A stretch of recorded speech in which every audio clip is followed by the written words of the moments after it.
All right, guys, welcome back. We are on our final lesson about global exchange and the age of exploration.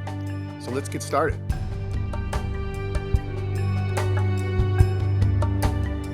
All right, global exchange. In the age of exploration, we talked about explorers discovering the new world. So now we're going to talk about what happened after that discovery. We talked about a bunch of these different explorers, from Magellan to Sir Francis Drake to Vespucci and Columbus. But you can see now, according to this map, how much exploration is going on. So trips are fairly regular and getting more and more regular since people know routes and are able to explore all around the world. Because of that exploration, we start having an exchange of goods. First of all, some things that you may associate with places, for instance, potatoes and tomatoes, a lot of times are associated with these two places. We think of tomato sauce in Italy with pasta and potatoes in Ireland. Well, those things didn't actually originate in those places. Potatoes came from South America. Tomatoes also came from here in Middle America, Mesoamerica, southern Mexico, in this area. Other goods that we see coming from the Americas to Europe are things like cacao, tobacco, chili peppers, corn, along with a ton of other things. These are just some of the highlights. Things coming from the old world, or Afro-Eurasia, Africa, Europe, and Asia, are things like apples and also stone fruits, things like peaches and pears and things like that. We have olives, grapes, sugarcane, livestock, including horses and other livestock. All of these things going back and forth between the old world and the new world is called the Columbian Exchange. And you can see more items here coming from the new world, things like pumpkins, turkeys, squash, pineapples, avocados, quinine that was actually used to help treat malaria, peanuts, beans, vanilla. And from the old world, we have coffee. To the new world, we have coffee beans. Again, I said peaches and pears, like stone fruits. We have citrus fruits, honeybees, grains, onions, turnips, all sorts of other things coming from Afro-Eurasia to the New World. Now, this exchange wasn't always good. It wasn't always good things going back and forth, and especially coming from Afro-Eurasia to the New World. The New World, as I talked about in other lessons, when we talked about especially Mesoamerica and this area, was heavily populated with millions and millions of people. Might even have been the most populated part of the world. Just this area of Afro-Eurasia had no idea that this existed. But let's look at some of the exchange that wasn't so good. First of all, some of the animals brought over, pigs were brought over because they were really easy to take care of on ships, and you could eat them. That was one of the main sources of food, and you could keep them alive on the ships, and then you could slaughter them and eat them. But they would have some left over. So when some settlers came over here, some people came and visited, the pigs would roam free and eventually make other pigs and wander off. And that actually started pigs being a very invasive animal.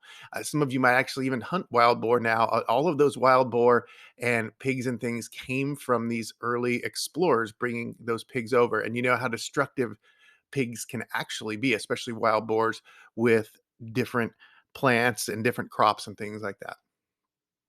We have people taking land. So we have missionaries and we have other people starting city states and taking land away from people who were already settled in that land. We have sugarcane that grows very well. And because of that, we have these large plantations that had to be manned by people. And what happened is these plantation owners would enslave people in the New World and make them do the farming for them. And then we have diseases.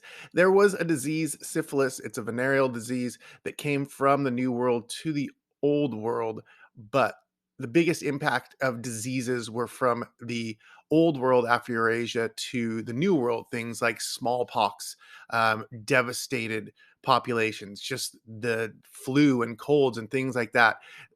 Being isolated over here in the new world, they did not have immunity to all of the different diseases that the Europeans would bring over to the new world with them, and so that really devastated their population.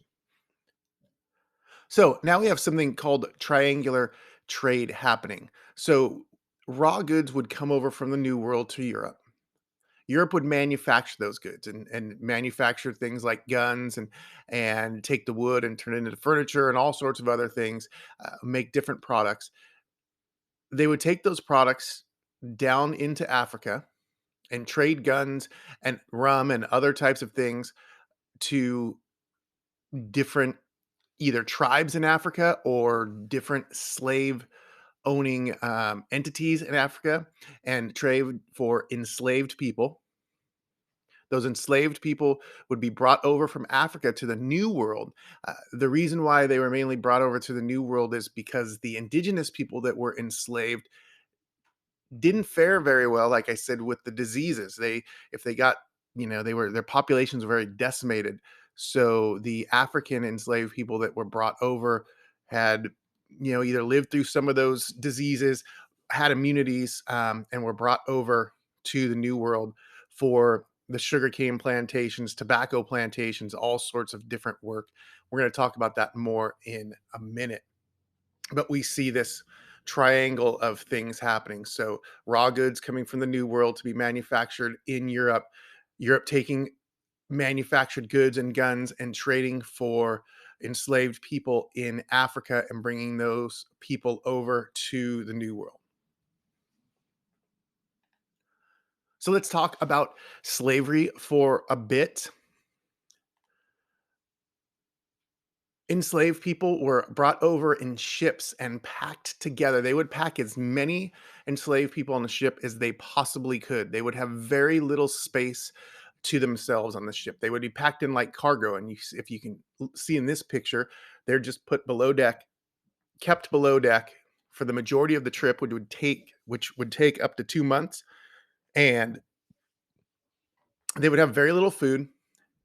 They would pack so many people, again, doing it like livestock, because eventually if you're in close quarters like this, people are going to get sick, people are going to get injured, people are going to die. If people were sick going across, enslaved people were sick, they would toss them off of the ships into the ocean to get rid of them because they didn't need them. They fed them very little. They treated them worse than actual livestock. You can see in these areas of a slave ship, you might have about a 4 foot by 4 foot maybe area, and that's where you were the entire time on the ship. They had different devices for slaves that try to rebel or fight back, anything from ankle shackles to this neck device would be for somebody who was a runaway slave, where it was put around your neck and had these long hooks on the end, which would prevent you from lying down, leaning against things, and would be very, very uncomfortable. And again, these people were treated so poorly. And back to the ships and the trade route of those ships, the Atlantic slave trade. The last thing I want to show you is I want to show you a video of the amount of slaves and slave ships or enslaved people and slave ships that came during this Atlantic slave trade and this triangular trade period. So what this video is depicting is from the beginning of this trade, and you'll see a couple dots coming across here and there, and these are slave trip routes. They've gone through and looked at all the records and animated how many slave ships are coming across. And you can see now as they grow and grow, these ships were packed with hundreds of enslaved people from Africa. And as the years go on, you can see more and more and more. Down here, it gives you the actual number of enslaved people that were brought.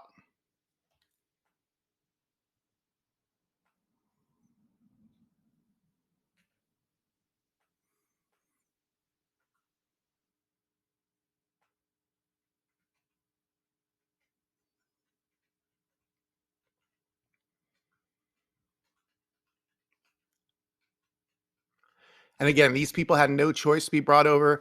They were treated worse than livestock. They were treated worse than you would treat your worst enemy.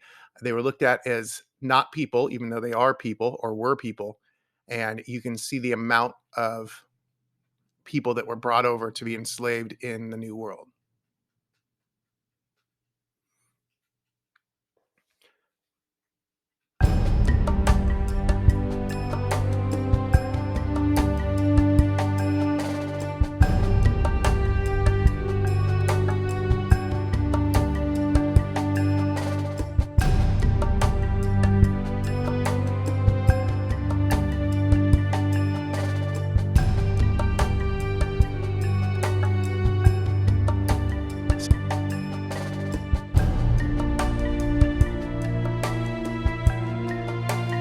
So that's your lesson on global exchange. Again, I want you to think about some of the pros and cons, pros being good things, cons being not so good things about this exchange between the old and the new world as you are taking notes for your performance assessment.